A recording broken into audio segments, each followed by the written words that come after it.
श्रीरामगीता माहात्म्यं कृत्स्नं जानाति शङ्करः तदर्थं गिरिजा वेत्ति तदर्थं वेदम्यहं मुने.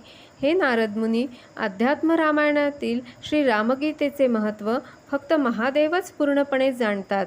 त्याच्या अर्धे महात्म्य पार्वती जाणते आणि त्याच्याही अर्धे महात्म्य मी जाणतो. तत्ते किंचित प्रवक्ष्यामि कृत्स्नं वक्तुं न शक्यते यज्ञात्वा तत्क्षणाल्लोकश्चित्तशुद्धिमवाप्नुयात्. ते महात्म्य पूर्णपणे मला सांगता येणे शक्य नाही, म्हणून मी जाणतो त्यातील थोडेसे महात्म्य मी तुला सांगतो. ते जाणल्यामुळे त्याच क्षणी माणसाचे चित्त शुद्ध होऊन जाते. श्रीरामगीता यत्पापं न नाशयति नारद तन्न नश्यति तीर्थादौ लोके क्वापि कदाचन तन्न पश्याम्यहं लोके मार्गमाणोऽपि सर्वदा. हे नारदा, या श्री रामगीतेचे पठन केल्यामुळे जे पाप नाहीसे होत नाही ते या जगात कोणत्याही तीर्थादिकांमध्ये नष्ट होऊ शकत नाही. श्री रामगीता पठनाने नाहीसे न होणारे पाप मला शोधूनही आढळले नाही. रामेणोपनिषत् सिंधून् मन्मथ्योत्पादितामुदां लक्ष्मणायार्पितां गीतासुधां पीत्वामरो भवेत्. भगवान श्रीरामांनी उपनिषद सागराचे मंथन करून जे गीतामृत काढून मोठ्या प्रसन्नतेने लक्ष्मणाला दिले त्याचे पान करून माणूस अमर होतो. जमदग्निसुतः पूर्वं कार्तवीर्यवधेच्छया धनुर्विद्याम् अभ्यासितुं महेशान्तिके वसन्. पूर्वी सहस्त्रार्जुनाच्या वधाच्या इच्छेने जमदग्नीनंदन परशुराम हा धनुर्विद्येचा अभ्यास करण्यासाठी श्री महादेवांच्या जवळ राहत होता. अधीयमानां पार्वत्या रामगीतां प्रयत्नतः श्रुत्वा गृहीत्वाशु पठन्नारायणकलामगात्. त्यावेळी रामगीतेचे अध्ययन करणाऱ्या पार्वतीकडून ही रामगीता श्रद्धेने प्रयत्नपूर्वक ऐकून व ती लगेचच ग्रहण करून तिचे पठन करता करता तो श्री नारायणांचा अंशरूप अवतार झाला.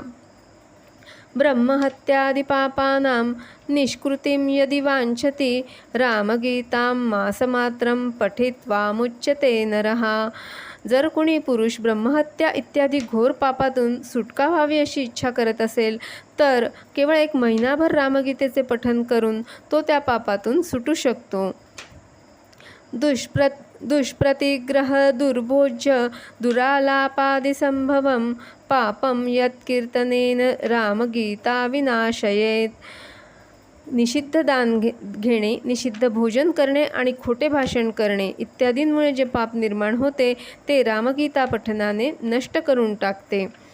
शालग्रामशिलाग्रे च तुलस्यश्वत्थो सन्निधौ यतीनां पुरस्तद्वद्रामगीतां पठेतु यः सफलमवाप्नोति यद्वाचोपि न गोचरम्. शालग्रामशिलेपुढे, तुळस किंवा अश्वत्थ यांच्या सान्निध्यात अथवा यती लोकांच्या पुढे जो कोणी माणूस रामगीतेचे पठन करतो त्याला वाणीने वर्णनही करता येणार नाही असे फळ मिळते.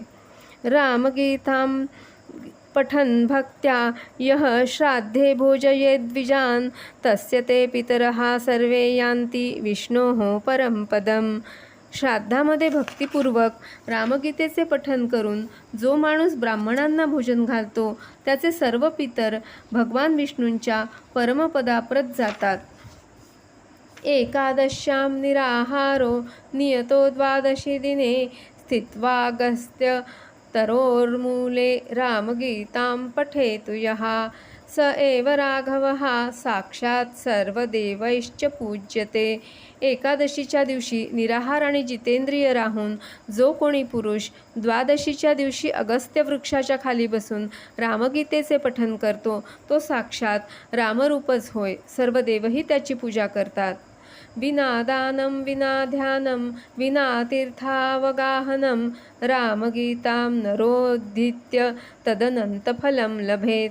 दान न देता, ध्यान न करता किंवा तीर्थस्थान न करताही जर एखाद्या माणसाने रामगीतेचे अध्ययन केले तर त्याला त्याचे अनंतपटीने फळ मिळते. बहुना किमिहोक्तेन शृणुनारद तत्त्वतः श्रुतिस्मृतिपुराणेतिहासागमशतानि च अर्हन्ति नाल्प अध्यात्म रामायणकलामपि. हे नारदा, या बाबतीत आणखी काय सांगावे? खरे पाहता श्रुती, स्मृती, पुराणे, इतिहास इत्यादी शेकडो शास्त्रे ही अध्यात्म रामायणाच्या एका अल्प अंशाचीही बरोबरी करू शकत नाहीत. अध्यात्म रामचरितस्य मुनीश्वराय महात्म्यमेददुदितं कमलासनेन यः श्रद्धया पठति वा शृणुयास्तमर्त्यः प्राप्नोति विष्णुपदवी सुरपूज्यमानः.